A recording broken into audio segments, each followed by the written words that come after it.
Hello guys, welcome to my YouTube channel knowledge Adda. आज के video में हम देखने वाले हैं डी ब्लॉक एलिमेंट के ग्रुप 6 के बारे में। ग्रुप 6 में आपका आता है क्रोमियम, मॉलिब्डेनम एंड टंगस्टन। तो इसके बारे में आज हम फुल डिटेल में जो है वो स्टडी करेंगे। सबसे पहले तो हम ग्रुप 6 का जो है वो इंट्रोडक्शन लिखेंगे, उसके बाद हम इसके कुछ गुणों को जो है वो देखेंगे, कुछ कैरेक्टर। जैसे कि यहाँ पे आप देख रहे हो ionic radii, oxidation state, magnetic behaviour, spectral properties and stereochemistry. तो एक एक करके हम इसके बारे में जो है वो देखने वाले हैं आज के वीडियो में। तो चलिए आज का टॉपिक हम स्टार्ट करते हैं। तो यहाँ पे पीरियोडिक टेबल में हम इन तीनों एलिमेंट का जो है वो पोजीशन देख लेते हैं। जैसा कि आपको पता है डी ब्लॉक के एलिमेंट के बारे में हम स्टडी कर रहे हैं, जितना हाईलाइट हुआ है डी ब्लॉक के एलिमेंट है। और आज हम ग्रुप 6 के बारे में स्टडी कर रहे हैं। ग्रुप 3, 4, 5 ऑलरेडी जो है वो अपलोड हो चुके हैं, जो कि आप लोगों को BSc second year inorganic chemistry के प्लेलिस्ट में जो है वो मिल जाएंगे। आज हम देखने वाले हैं ग्रुप 6। तो ग्रुप 6 में आपके एलिमेंट आते हैं chromium, molybdenum and tungsten.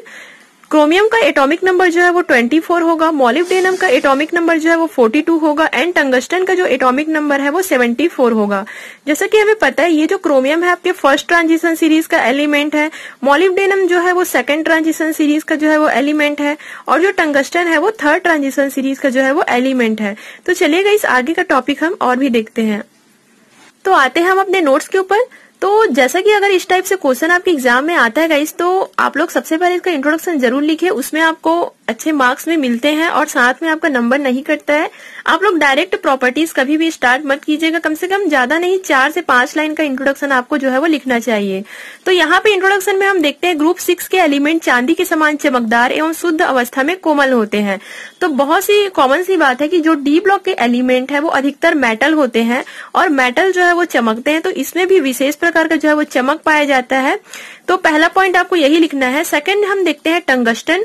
Tungsten जिसे हम W से जो है वो व्यक्त करते हैं, और ये जो आपका टंगस्टन है वो थर्ड ट्रांजिशन सीरीज का जो है वो एलिमेंट है, और ये जो टंगस्टन है उसका मेल्टिंग पॉइंट सबसे ज्यादा होता है। अगर हम तीनों एलिमेंट का जो है वो एक दूसरे से कंपेयर करें, क्रोमियम, मॉलिब्डेनम और टंगस्टन का, तो टंगस्टन का जो गलनांक होता है वो सबसे ज्यादा होता है। मेनली आज के इस टॉपिक में हम एक दूसरे को जो है वो कंपेयर करने वाले हैं इन तीनों एलिमेंट का। तो जैसा कि आपको पता है फर्स्ट ट्रांजिशन एलिमेंट जो है वो क्रोमियम है, और सेकंड ट्रांजिशन सीरीज का जो एलिमेंट है वो मॉलिब्डेनम है, और जो थर्ड ट्रांजिशन सीरीज का जो एलिमेंट है वो टंगस्टन है। तीनों एलिमेंट को हम जो है वो एक दूसरे से यहाँ पे जो है वो कंपेयर करेंगे। थर्ड हम देखते हैं मॉलिब्डेनम। मॉलिब्डेनम जिसे हम MO से जो है वो व्यक्त करते हैं, का प्राणियों तथा पौधों एवं सूक्ष्म जीवों के जैव रसायन में बहुत महत्व रखता है। तो ये आपको मॉलिब्डेनम है जिसका मतलब ये इम्पोर्टेंट रोल प्ले करते हैं पौधों तथा सूक्ष्म जीवों के जैव रसायन में। आगे हम देखते हैं मॉलिब्डेनम एवं टंगस्टन दोनों का निष्कर्षण करने पर पाउडर के रूप में जो है वो प्राप्त होते हैं। तो ये चीज आप लोग भी लिखिएगा।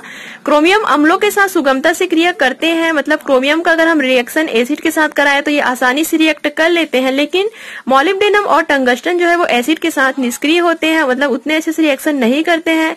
लेकिन अगर हम इसे अच्छे टेम्परेचर में अगर रखते हैं, अत्यधिक ताप में हम इसे रखते हैं, तो ये जो है वो अब रिएक्शन जो है वो स्टार्ट कर सकते हैं। तो ये हुआ आपका 4 से 5 लाइन का जो है वो इंट्रोडक्शन। अब हम इसका जो है वो प्रॉपर्टीज जो है वो स्टार्ट करते हैं।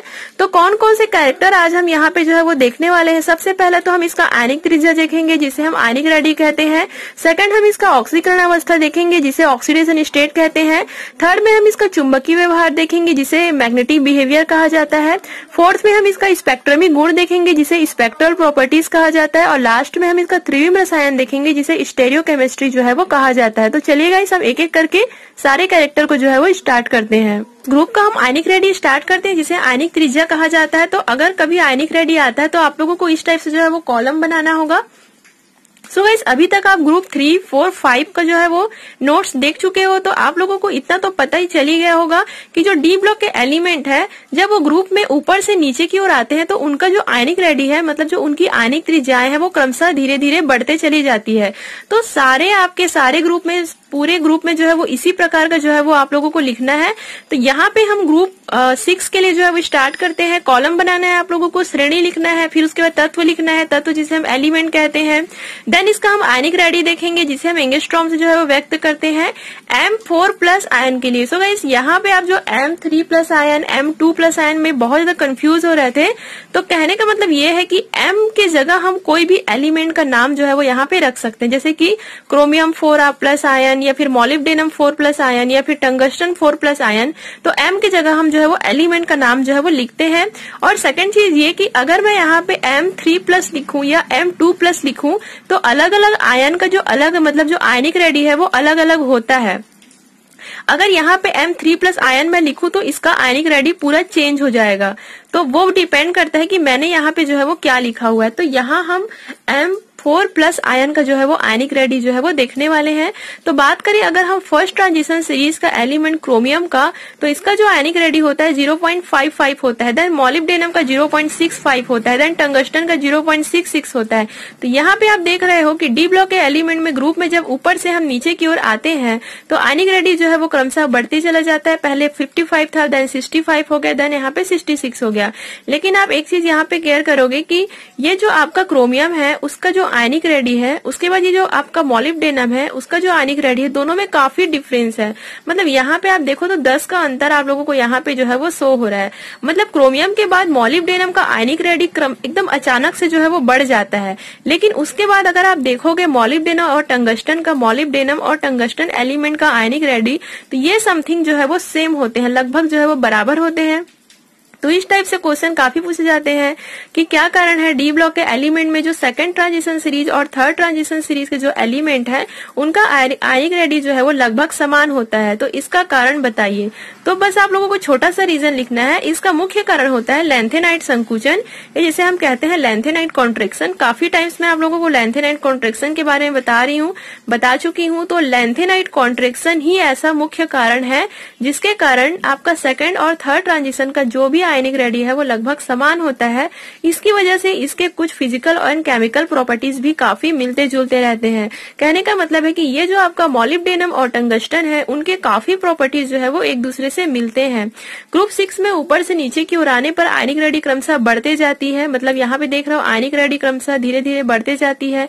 लेकिन second and third transition series के एलिमेंट के आयनिक रेडी लगभग समान होती है। इसका मुख्य कारण लेंथेनाइट कॉन्ट्रैक्शन होता है। तो ये हुआ गाइज आप लोगों का आयनिक रेडी। उसके बाद हम देखते हैं ऑक्सीडेशन स्टेट, जिसे हम कहते हैं ऑक्सीकरण अवस्था।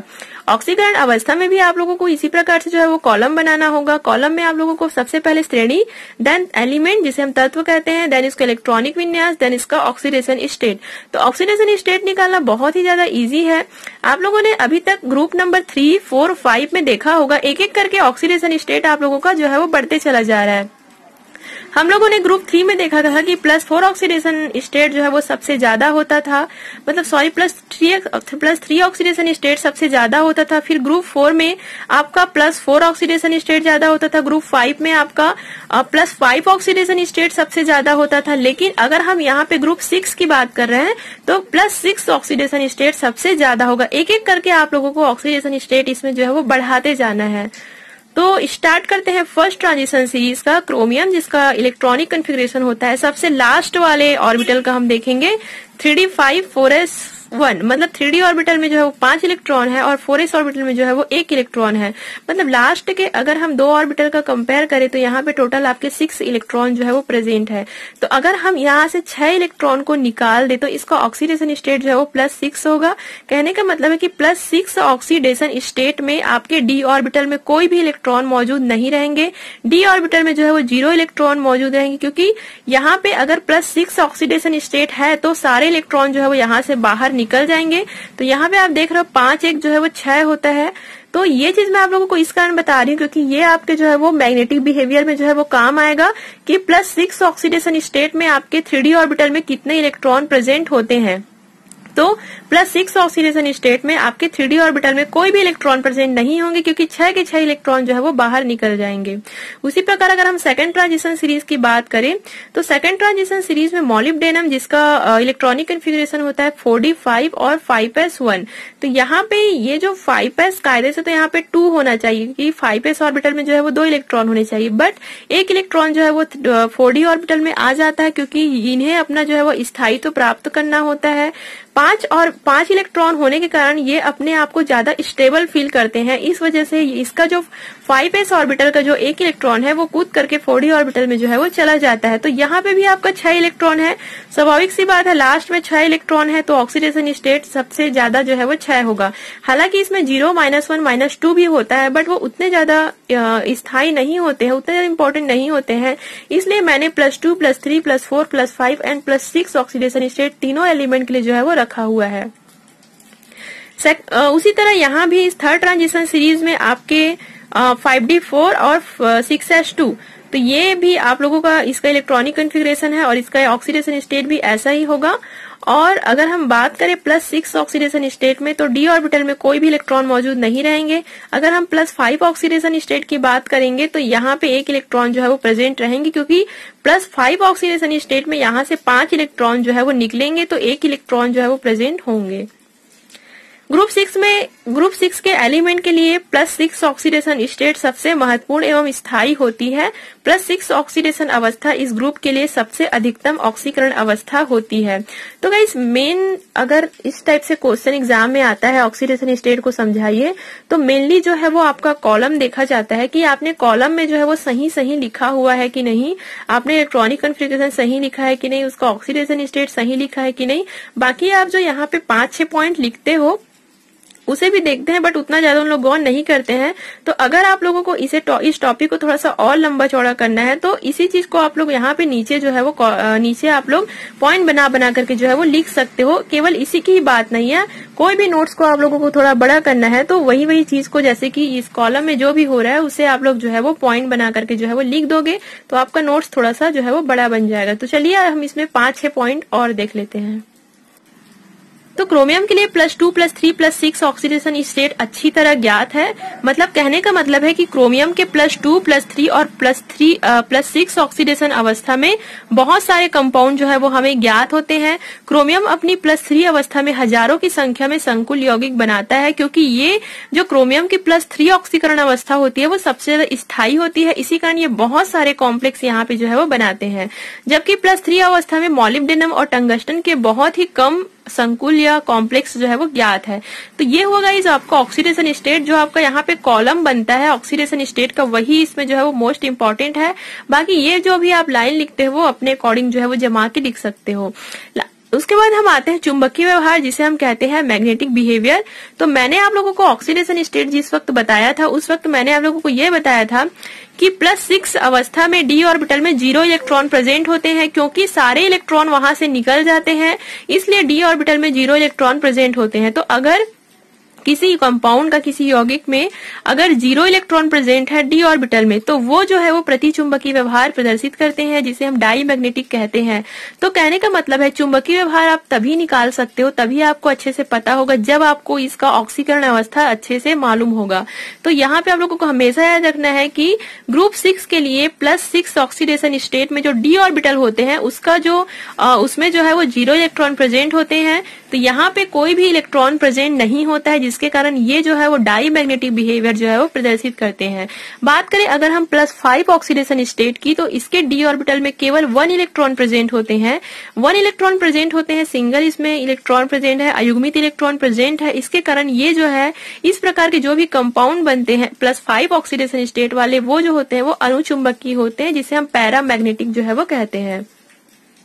+3 ऑक्सीडेशन स्टेट के लिए d ऑर्बिटल में 3 इलेक्ट्रॉन प्रेजेंट है, यहाँ भी अयुग्मित इलेक्ट्रॉन प्रेजेंट है, तो ये फिर से पैरामैग्नेटिक बिहेवियर जो है वो प्रदर्शित करते हैं।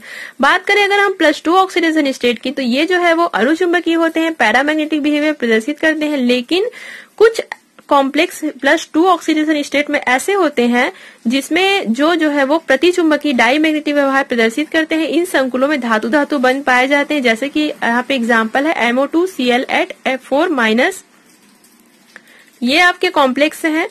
तो मैग्नेटिक बिहेवियर आप लोगों को तभी अच्छे से मालूम होगा जब आप लोग इसका ऑक्सीडेशन स्टेट को अच्छे से समझोगे, और आपको डी ऑर्बिटल में कितने इलेक्ट्रॉन है वो जब तक आप लोगों को नहीं पता होगा तब तक आप लोग ये नहीं बता सकते कि वो डाईमैग्नेटिक है कि वो पैरामैग्नेटिक है।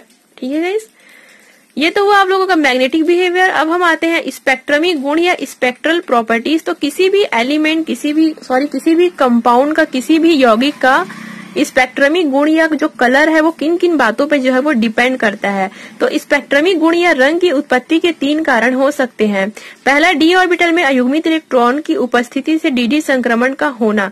अब जैसा कि यहाँ पे आप एग्जाम देख रहे हो कि अगर किसी यौगिक में या किसी कंपाउंड में डी ऑर्बिटल में अयुग्मित इलेक्ट्रॉन प्रेजेंट है तो उसमें जो है वो डी संक्रमण होगा, और अगर डी संक्रमण होगा तो वो कलर जो भी यौगिक होगा वो कलरफुल हमें जो है वो शो होगा। तो हम अगर किसी भी कंपाउंड के कलर की बात करें तो उसके डी ऑर्बिटल में कोई ना कोई एक इलेक्ट्रॉन होना चाहिए, तभी वो रंगीन दिखेगा। कई बार क्या होता है कि कुछ कंपाउंड ऐसे रहते हैं ठोस अवस्था में जिसमें जो है वो कुछ त्रुटि पाई जाती है, मतलब उसमें जो है वो संरचना में कुछ त्रुटि पाई जाती है, कुछ डिफेक्ट पाया जाता है। तो उस डिफेक्ट के कारण भी वो जो हमारा जो भी कंपाउंड रहता है वो कलरफुल हमें जो है वो दिखाई देने लगता है। लास्ट कारण है आपका चार्ज ट्रांसफर स्पेक्ट्रा, मतलब आवेश स्थानांतरण स्पेक्ट्रम के कारण भी हमें यौगिक जो है वो कलरफुल शो होता है। तो चलिए हम स्टार्ट करते हैं। जिन यौगिकों के डी ऑर्बिटल में एक भी इलेक्ट्रॉन प्रेजेंट नहीं होते हैं, जैसे कि +6 अवस्था वाले जो भी आपके कंपाउंड होते हैं उसमें डी ऑर्बिटल में कोई भी इलेक्ट्रॉन प्रेजेंट नहीं होते हैं।